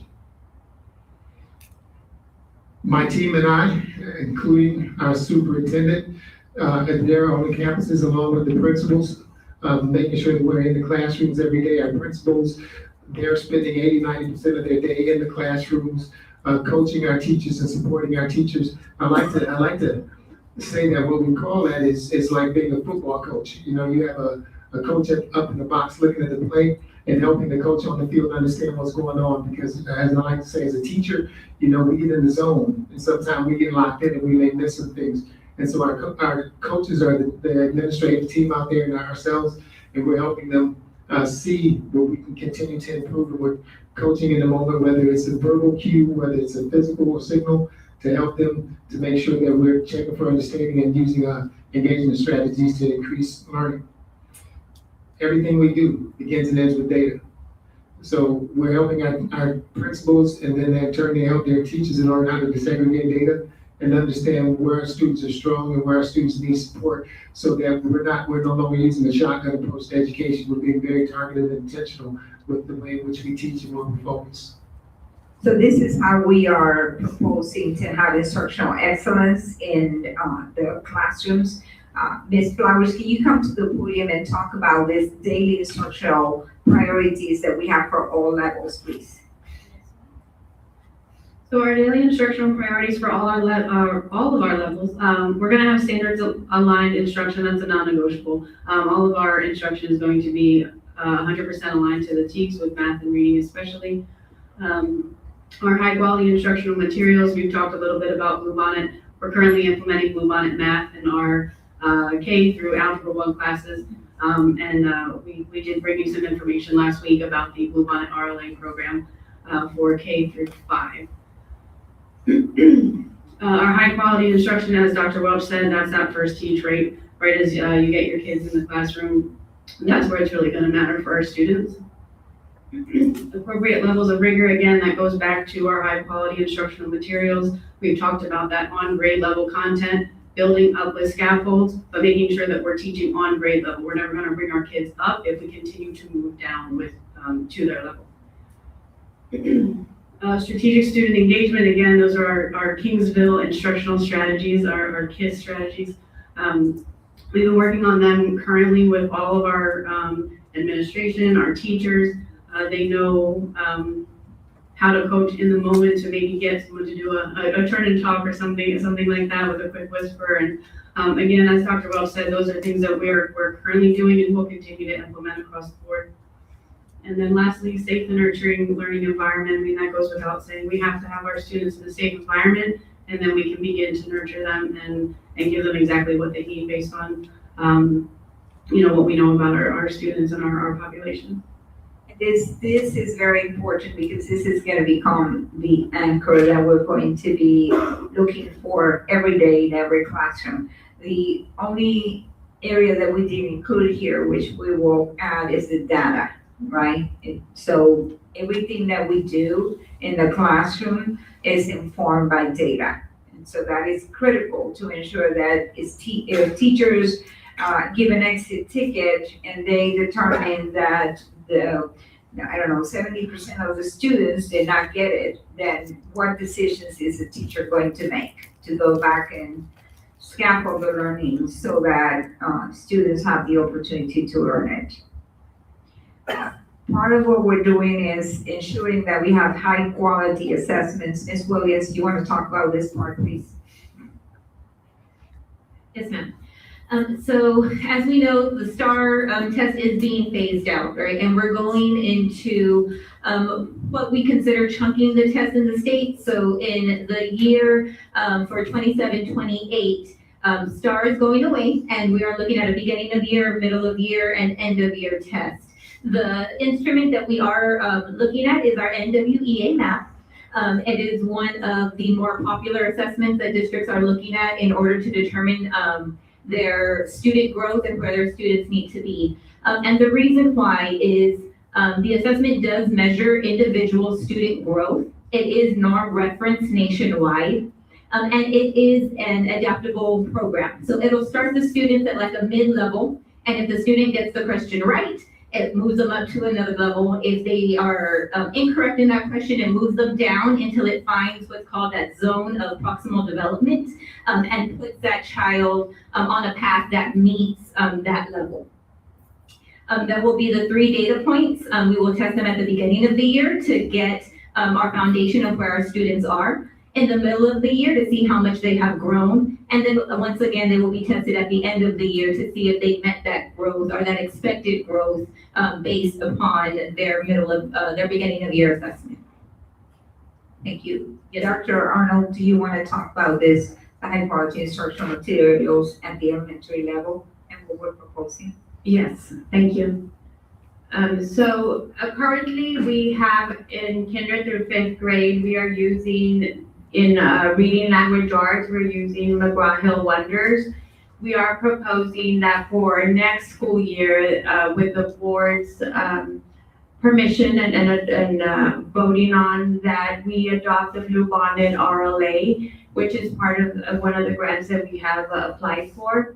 In K through 5, we are currently using for math the Bluebonnet, and we will continue to use the Bluebonnet for next year as well. In K through 5 science, we are using HMH into science, and we'll continue to use HMH science, as well as for social studies K through 5, we will continue to use Sabas for next school year as well. We put out a survey for the community to provide feedback on the implementation of this Bluebonnet RLA.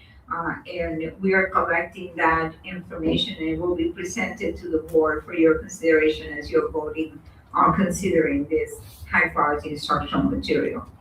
There is a survey that will follow in one of the upcoming slides where the community and teachers and staff members can give us our feedback on the RLA for next school year that we're asking for the board to approve for the Bluebonnet. And so the Bluebonnet reading language arts is what we're proposing for next school year. Thank you. Okay, so the next lever for the ACE model talks about social emotional supports. And so in this area, we want to make sure that we provide those strategies and social emotional supports designed to ensure that students address their academic, behavioral, and emotional needs. And so part of what the grant will allow us to do is to decrease the ratio for our counselors, where there will be our counselor for every 300 students. This is pretty significant. My team and I did the calculations, and we believe that every counselor will probably end up with about 275, 285 kids, which will be really, really good for them to personalize the support that students are going to need. And of course, we're going to continue to provide professional learning. We have to help our teachers with basic routines and procedures, going back to basics, sort of like back when I started in education about 33 years ago. We used to have Harry Wong the first day of school, as some of you may recall. So we want to go back to the basics, right? Like a good football coach will do. Always start with the basics before you move them into the more complex strategies. But behavior management, the escalation techniques, relationship building, right? Everything begins and ends with relationships when it comes to our children. And so again, establish some consistent routines and procedures, not just in the classroom, but also across the school, so that we have a better management system. In the area of what will a day look like in an ACE campus that will include the 2 elementary schools, students will be greeted with warmth, with encouragement. They already do, I think, but we will continue to do that, right? They will have opportunities to explore and learn and grow and have joyful classrooms. They're going to receive targeted individualized support from the highest quality teachers, so that they can continue to build on that learning schema, and then go deeper with learning and enrichment activities throughout the school day, as well as participate in community design, after school enrichment activities, etc. The next step in this plan includes its extended learning in the school year and the summer. Let's clarify that, because there has been some confusion about what that means. So I want us to address this very clearly. First of all, we're in the process of developing the calendar. The DEIC is meeting to develop different calendars that will be presented to the board for vote on February the 3rd. That will include this extended calendar. But the ATSI, which is the Additional Day School Years Grant, provides funding for pre-K to 5th grade, right? We have currently in the district 167 instructional days. In order to meet the requirements of the ATSI grant, we will have to add 8 instructional days beginning school year 26-27. For a total of 175 instructional days for students. Now, here's the caveat. We are not increasing teachers' work days, okay? What we're doing is maximizing the days that we have the contract for teachers and utilizing them in front of kids. So, through the ATSI initiative, we're going to be providing targeted support in reading and math in the summer, and we are working on 20 to 25 additional days, because the funding will vary, whether it's 3/4 of funding or half of funding, depending on how many days. So we're working on that, and we're developing different calendars for your consideration in terms of that. Again, teachers' contracted days will remain at the current 187 days. That will not change. What we are going to do is make adjustments to professional development days, the teacher work days, the early release days, in a way that, again, we maximize the number of days that teachers are in front of students. That's pretty critical. So the students with this proposal in all levels, elementary, middle, and high school, will be in school for 175 days.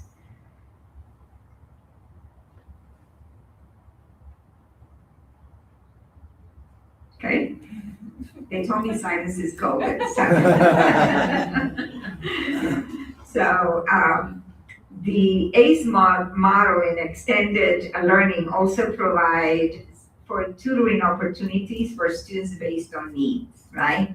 So with prior family and parent coordination, students will attend or will be asked to attend target tutoring opportunities. As some of you were asking before, when we bring the kids in for tutoring, what does that look like and how is it coordinated? We are proposing to opening the school 1 hour before instructional time begins with planned activities, computer-connected learning activities, reading, tutoring, etc., and close the school 1 hour after instructional time ends. Again, with planned activities, tutoring opportunities for the students. Now, I want to make clear that what we're proposing will not require teachers to stay for 1 extra hour after school, right? We will have funding in the grant to provide for those teachers who are interested in working after school the opportunity to stay and support the kids in different areas. So we will be able to do that, but we will not be forcing teachers to be there. We will have a sign-in sheet and, everything will be done on a volunteer basis, of course. We will serve nutritious meal, breakfast, lunch, and dinner at all campuses, or both campuses, both elementary campuses. We currently only serve dinner at Paris. At Harold too? Not at Hardy. You all do? Yeah. Oh, okay, well, I stand corrected. Okay, so we currently serve dinner, and how is the participation in the 3 schools? Is it good? But a lot of it's bus students. I mean, that's the biggest group of kids at our school that eat are bus students. And then, depending on UIL and stuff, but ours is majority of bus kids that stay. Okay. The same for. It's a combination of this. It's a combination of both bus students and bus students. It's well, Okay. The next thing is that we are considering using part of the funding from the grant to provide an activity bus at the end of the school day. And so that is going to require some coordination with transportation, and we're working on that. But what we would like to do is to ensure that organizations like the Boys, Girls and Club and the Douglas Center are not negatively impacted by the movement of the schools. We're very sensitive to the feedback we're getting from the community, and we're trying to work all the things that we can into the plan to ensure that the kids that, for example, from Harold will walk to the Douglas Center for tutoring at the end of the school day will be able to be bused to the Douglas Center to participate in tutoring. So again, that's going to require coordination, and that's what we are trying to work into the plan. When the kids arrive in the morning 1 hour early or 1 hour after school, they will have the opportunity to engage in learning activities. We apply for the blended learning grant, which will allow us to obtain software and hardware to supplement student learning, reading, that we will have a Mira, and math, we will have Zern. And these 2 programs have been proven to accelerate learning and fill gaps for students tremendously. So we're not experimenting with them. These are programs that are highly recommended and have a ton of data to back the success. We just have to ensure we implement them with fidelity, right? That's the challenge, and we do that. So that's what we're proposing with those before and during or after school. Right, so they will be used during the school day as well to support our students' gaps. The last component of the ACE model is dealing with what I consider one of the most important parts of community schools, which is a supportive parent and community partnerships. And so for this, we are going to our focus on building strong partnerships with parents and community. We've got to bring our parents and our communities back into our schools. We need to figure out how do we do that. And so these are some of the activities and the things that we're planning on coordinating. In order to do this, we are planning on restructuring our family support and community initiatives that we currently have in the district. And so we will be presenting that to the board at a later meeting. Because we want to ensure that our principals can concentrate in academics while the rest of the support systems are there to provide the organization for our parent activities, etc. So we will be engaging in that. At the end of the day, we have to ensure that our parents are hand in hand working with us in ensuring that our students receive the support that they need. So that's the plan for the elementary campuses. Again, we're still in the process of disaggregating a lot of data and looking into making this process fair. We are very sensitive to what we're proposing. Believe me, we are all losing sleep about it because we know what's at stake. But again, every decision that we make, every action that we take is going to impact school improvement. And so we're proposing that plan for the elementary. For the secondary campuses, which are also in need of strategic, structure, and future-oriented instructional actions and support, right? King High School is a D campus and requires targeted interventions, support, and resources in student academic outcomes. You received today the data for our retesters. So we have to revamp the way that we are providing support to our students that are not successful in the test. Ms. Winslow presented to you in terms of the CADE courses. What are we doing to increase opportunities for students, which will impact our CCMR accountability as well? Our graduation rates need to improve. Student and staff attendance is an area of concern, and not to mention enrollment. We're losing kids in the high school across the district, but at the high school as well. And then, of course, increasing parent involvement as well. Gillette Middle School is one of our urgent need campuses because this is their third year as an F-rated school. And based on the categorization that TA assigned to Gillette, this campus requires substantial and targeted intervention, support, and resources. And so the areas of academic outcomes, student and staff attendance, instructional and leadership capacity, student behavior, and parent involvement. So those are the main areas. So how do we build a system of great secondary schools? Of course, it starts with those school improvement strategies, stakeholder engagement, milestones, and performance monitoring, and strategic staffing and budgeting. So let's address those separately.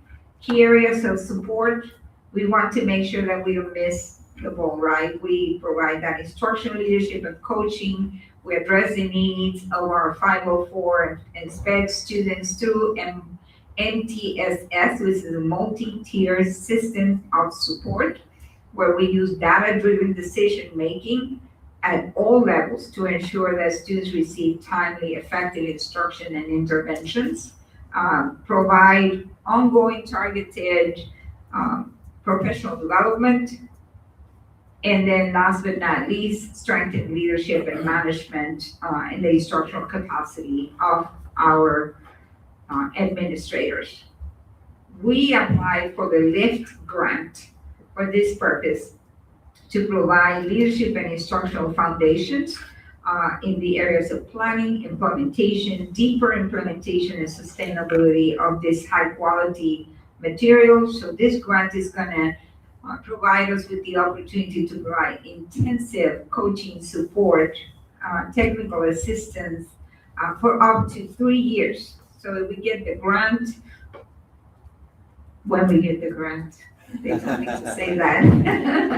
When we get the grant, we will be able to keep it for 3 years and continue the process and make it sustainable. In the area of the PLCs, we applied for an additional grant, which is an add-on of the LIFT that will help us to ensure that our PLCs, which are the professional learning communities, this is when teachers come together to plan, to look at data, etc., that they have the supports that they need. And this can only be applied if the campus had been identified in need of substantial intervention, which Gillette is. So that's the grant that we're using for that. These are the high quality materials that we're using at the middle school and the high school. They all have been vetted and they are in full implementation. So we will continue to implement them as well. In the area of stakeholder engagement, we will continue to have pretty much the same strategies. One of them that is critical at the secondary level is communication. We've got to figure out how do we communicate more effectively, more strategically with our parents and students, right? And then, of course, we will continue to provide data reports to the school board and the stakeholders in terms of the accountability of these schools. We want a high performance culture where accountability is there. Like, we are responsible for the children and we have to own that. And so we want to make sure that we have clear expectations, but we provide enough coaching and support and professional learning to ensure that our teachers are successful. In line with that, we will develop long and short-term goals aligned with student achievement and growth, and we will continue to use data to inform our decisions and our practices. We will conduct structured performance review meetings, and as possible, we're going to embed professional learning communities so teachers can collaborate, look at data, and focus on continuous improvement on a more regular basis. But let's make something clear.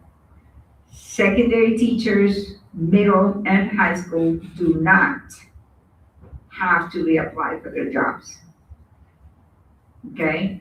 Only elementary teachers and administrators have to apply for their jobs. And we will use, again, the RIF policy DFFB for that purpose. In the high school and the middle school, our goal is to hire, retain, and support qualified, student-centered, and well-trained instructional and leadership staff. We will provide mentoring, support, and professional development. You know, we have to find balance, right, in life and work. And so we are going to be having discussions on how do we do that. And then, of course, implement recognition and compensation opportunities. Another thing is, how are we growing our own? How are we incentivizing and providing opportunities for that professional growth and career advancement as employees are demonstrating potential? How are we growing our own? In terms of the budget area, again, we need to continue to redistribute financial resources and have very critical conversations about how we're using the funding that we have available. Materials, technology, training, student interventions, etc. And continue to provide the high quality resources and instructional materials aligned with the state standards. So, how can the public, how can the staff, how can the board, how can the community as a whole support these school improvement efforts? Thank you for those who have attended the community forums. We have had 2 so far. They have been moderately well attended. We have developed a school improvement website within our website that you can link into it and provide data or concerns through a survey. We read all the notifications that are sent to us in the survey. We don't necessarily respond to everybody, right? Because we couldn't respond to everybody, but we do look at the feedback that is provided and we take it into consideration. Above all, we need to stay positive and work through our challenges and unknowns, because this work is very hard to lift not just 2 schools that are F3, but 5 schools that are in school improvement. The whole district is gonna take all of us. And so I'm encouraging everyone to be solutions oriented and remain focused on what is best for students, because it is hard work, very, very hard work to accomplish. This is where the website is, an example of it as well. And we will continue to post all the presentations and the information there. These are the questions that are being asked in the survey that we have posted on the website. So again, please continue to provide us feedback. You can take the feedback anytime that you like. We do read the feedback. We take it into consideration. I want to make sure that people hear that. This is what we have done so far to provide information. We will present to the board the final plan for approval at the special board meeting on February the 3rd. We will also be scheduling individual campus meetings for the staff to be well informed, be able to ask questions, to be able to express any concerns that they may have. So we will be working with the principals to schedule those dates at convenient times for everyone. And then we plan on offering a third community forum after the board considers approval or not, to provide additional information on what's gonna happen. How are we gonna move forward? If the plan is approved or if the plan is not approved, what are gonna be the next steps, okay? Again, it will take all of us. It will take all of us to make this work. And at the end of the day, our students are and remain our priority. You know, systems are systems, resources are resources, people are people, but we are here to serve students. And we have to remember that every day, in every decision that we make. So, that is it. That is the plan, subject to your questions, board members.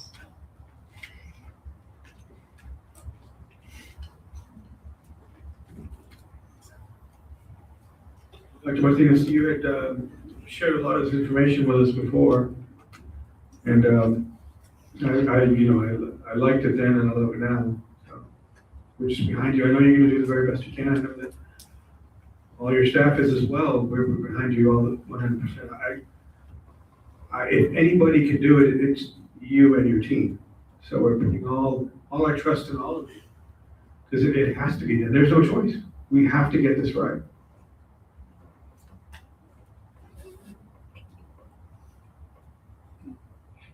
have one question. Yes, sir. Dealing with the staffing part of it, when you're talking about all the current teachers in elementary level, the staff are gonna have to reapply for their positions. Are you also gonna consider out-of-district applications? Yes. So there will be a number of teachers that will not qualify to remain because of any of the criteria that we outlined before. And we have already, well, not completely, but we are in the process of looking at different data points, and we can already see that there's some gaps. But I will say this, we do have, and I made this comment to the team this morning when we were meeting, we have some excellent teachers in our district. Make no mistake about that.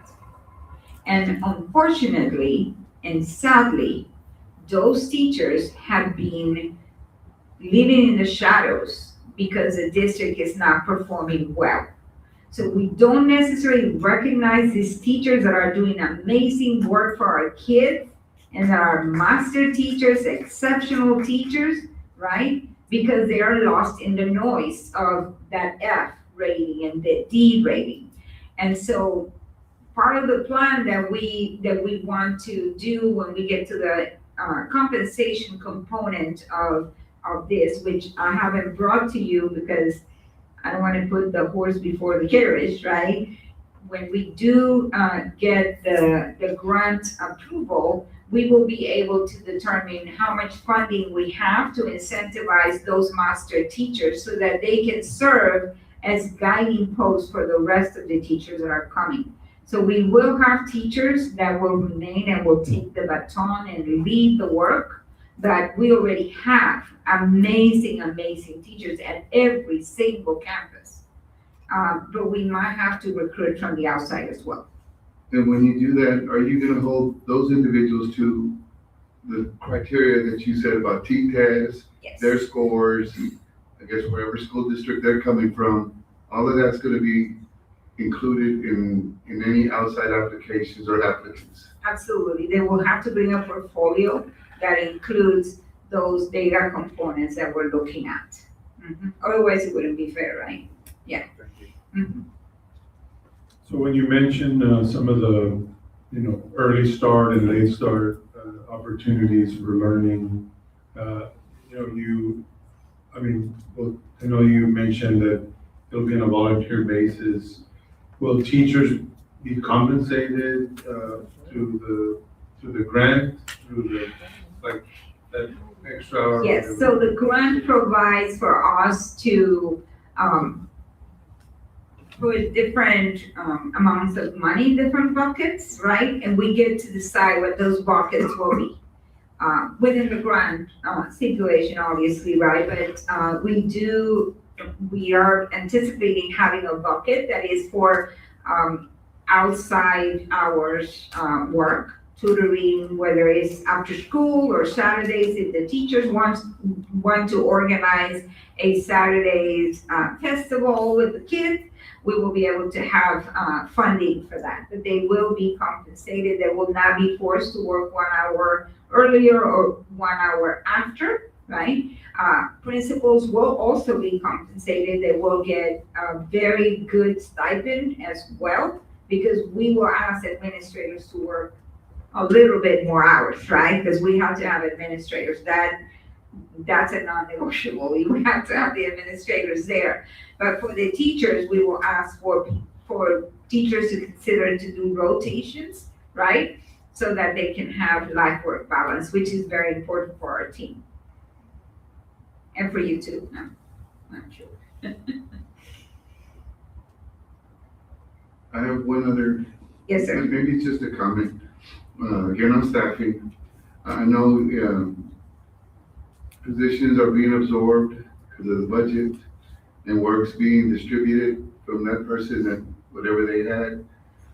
I only caution Dr. Martinez not to make sure that the work is gonna get done. Because if you give too much to another individual that someone else had, the work might not get done properly. We need to, and I know you're you probably have that in your mind, but I'm just kind of saying that that needs to be a thought, when you're cutting positions, especially the clerical. I'm talking about clerical secretaries and things like, attendance clerks, those individuals. Now, the teachers, yeah, we have the ratio, we need to stick by that. But when you start talking about clerical individuals, just keep in mind the workload that individual might have, because, especially in special ed, when, we get money from the federal government, and we need to make sure that certain deadlines are turned in for certain monies, and like the SHARs and things like that. We just, just be cognizant about that. And that's a great question, and I appreciate it. That's why this is a collaborative effort, right? No decision is being made in isolation. Before I caught any position, special ed, for example, Ms. Hamel will tell you that, are you sure you're not gonna need that? Can this person take it? Like, we are in constant communication, and we will adjust as needed. That's why, as you saw, one of the areas in terms of the budget alignment is that continuous improvement. Just because we made a decision and say, oh, this is what we want to do, and it does not work, we might have to go back to the drawing board and fix it. But we are ensuring that we are being strategic about the decisions that we're making, and that no decision is made in isolation, so that we are considering all of those things that you mentioned, which are very important, obviously. Thank you. Any other questions from the board? Okay, thank you, Dr. Martinez and team. So we now,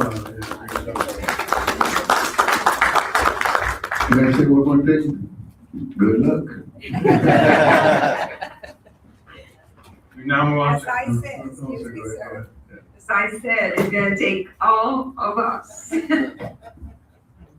may have to come out of retirement, Coach. So we now move on to item 6, new business. By common consent, the board agrees to consider as one action item the following: the approval of waiver of tuition for transfer students from the 25-26 school year, and also the approval of special meeting minutes of January 13th, 2026. Is there a motion to accept those two items? So moved. Motion made by Jake Perez. Second by Delma Salinas. All those in favor say aye. Aye. Any opposed? Motion carries 7-0. We now move on to item 6C, as we've already done 6B. The discussion and possible action regarding second short reading, I'm kidding, of localized policy update 126. Ms. Ada. Good evening, Board President Ruiz, board members, and Dr. Martinez, Superintendent. This is our second reading, and it is, I promise, going to be a short. So we are going to look at specifically 5 areas that some board members have questions. And the first one was BE local, and we wanted clarification on the 3-day meeting. And so in speaking with TASB, I was informed that they must be posted 3 business days before the meeting. The day the meeting is held does not count. So an example would be if a board meeting is held on Tuesday, the agenda must be posted the previous Wednesday. Okay. The second question we have fell under CJ Local Contracted Services, and it was a question regarding, this is where if they did the diversity, equity, and inclusion. And the suggestion there from TASB was that the language could be reflected in the contract of what is stated in this policy, and they highly recommend that, and of course for us to work with our legal counsel. Okay.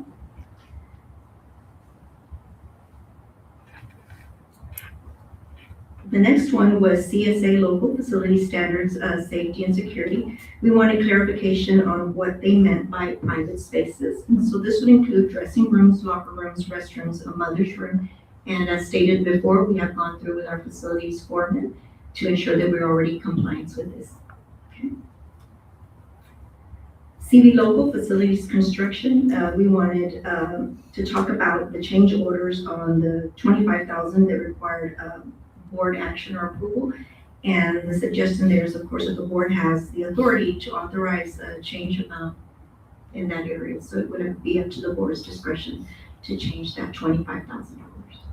Okay.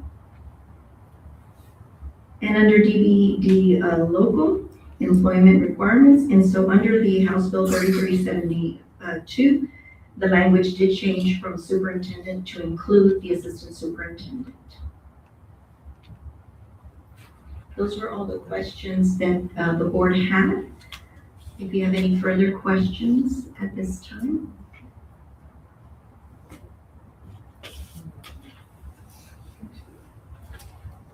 No more questions? Okay. Thank you, Ms. Navarro. The board will enter, now we move on to item number 7, closed session. The board will enter into closed session in accordance with Texas Open Meetings Act. Board President, we have to approve this reading. I guess I'm jumping the gun here, ready to go, Brian. All right, sorry. Do I have a motion to accept the second reading of localized policy update? Motion made by Joe Mireles, second by Brian Kufal. All those in favor say aye. Aye. Any opposed? Motion carries 7-0. We now move on to item number 7, closed session. The board will enter into closed session in accordance with Texas Open Meetings Act, Texas Government Code, Chapter 551.071 and 551.074 to deliberate and consider the following. Item 7A, consider and deliberate with legal counsel regarding legal and personnel matters. No action will be taken until we return to open session. We are entering into closed session at 7:51 p.m.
We are returning to open session, take necessary action on matters which the board may discuss in open session and upon which action may be taken. We are returning to open session at 8:58 PM. There being no action that needs to be taken, is there a motion to adjourn the meeting? Motion made by Delma Salinas, second by Jay Perez. Where is she? All those in favor say aye. Aye. Meeting adjourned at 8:58. We heard, I. What? From under the. From under the.